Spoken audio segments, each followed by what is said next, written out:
All right, lots of people have been asking questions on how to work with drop downs. So just make sure you see what I got set up. I've got myself just a text area here called text area 1, a drop down called drop down 1, and a button called button 1. It's kind of default if you were to add those. So a couple things you want to do is hold like the words. I'm just going to say words here. And then you're going to have an on event because we're going to click on this button 1. And when we click on button 1, I want to pull the information out of the dropdown. So like, let's say I hit run, and in here I like pick first. Like I want to like somehow do something with that. So here's a way we could tackle that. So in here, inside there, I'm going to go to variables, and I'm going to say x equals. Okay, and I'm going to say words. All right. And what I'm going to do is I'm going to get the text from the dropdown. So if I drag that in here, I'm going to get the text of the dropdown.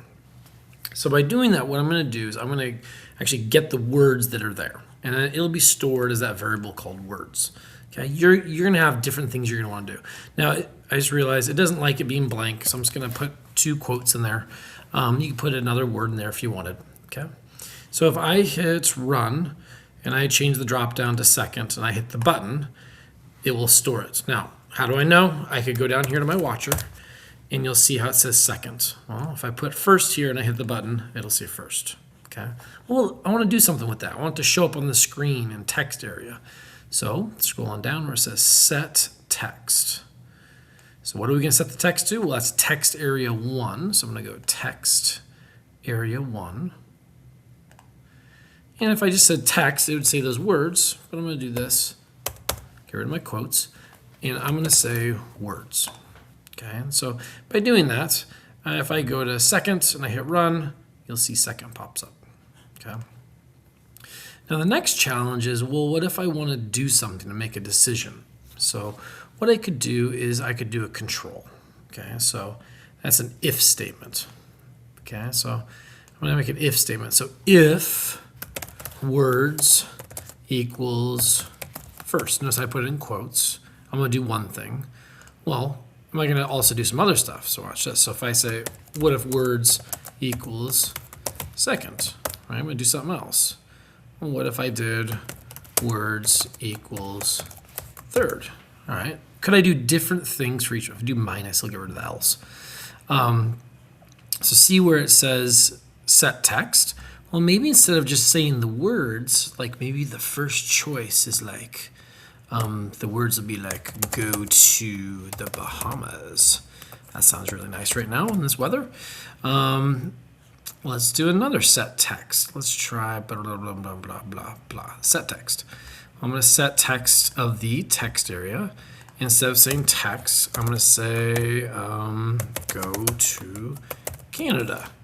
World Cup's coming up. Right? Maybe I want to do that. And then if I say the third option, I'm going to say bungee jumping. I don't know. Maybe it's like a thing.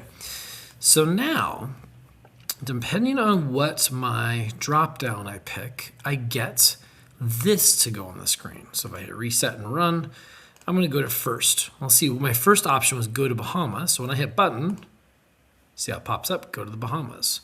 Well, my second one, go to Canada. Third one, right? Why am I not going? Oh, because I didn't set the ID. Aha. Text area 1, reset, run. Let's try my third one, and hit the button. Bloop, bungee jumping. Okay. And if you have all these different buttons, I know some people had different buttons. What you could do is create a function. Notice how it's outside of the on event. And let's just call that like update. Okay. And what we're going to do is we're going to take all of this and we're going to stick it into that update. So now here we call it a call. So we're going to call my on event happens. It gets the words. It does the updates. It goes and looks at the update and then it uses it. So this is powerful because let's say you had another thing going on here. Like let's say you had another drop down. Right? Let's say you had another drop down here, And that drop down's like how much money you have or something like that, right? Money. And then my first option would be you got $100. You're gonna spend. Nobody has $100. So you got $10. You got $100. You have $1,000 bucks. Then you could do something with that.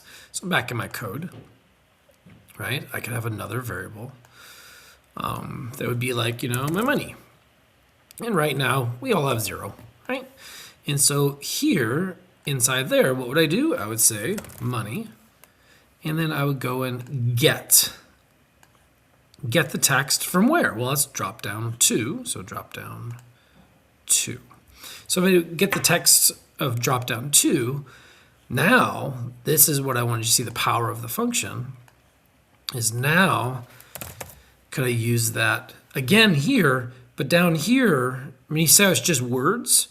Well, I could also do like words equals first and money equals 1,000, right?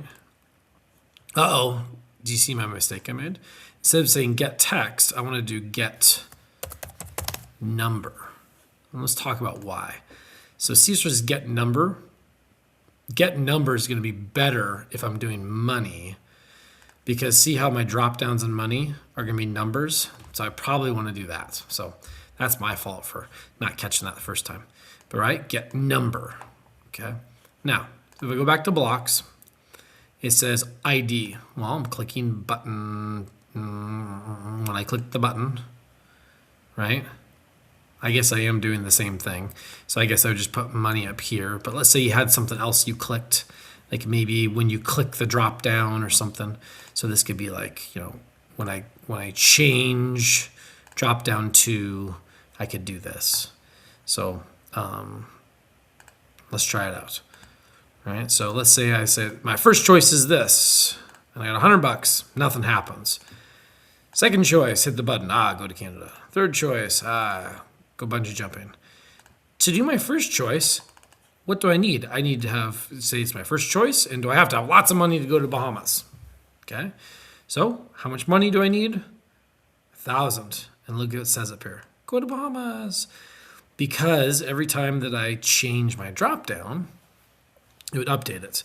So either this is like clicking the button, or it's clicking the drop down. You could do click, and then that's just anytime you click it. It's usually good for buttons. Change is really good for drop downs. And do you see how this money, we did get number instead of get text? Because if I want to do something with numbers, that might be a better option. So yeah, I know there's a lot going on, but I know a lot of people have been asking questions. So I just want to just give you just another resource to kind of look at. So, all right. I'm trying to think. What I'll do is I will put this text into the YouTube video so you could check it in case you're looking for just like one little error or something. So, all right. Well, hey, thanks for tuning in. Don't forget to like and subscribe.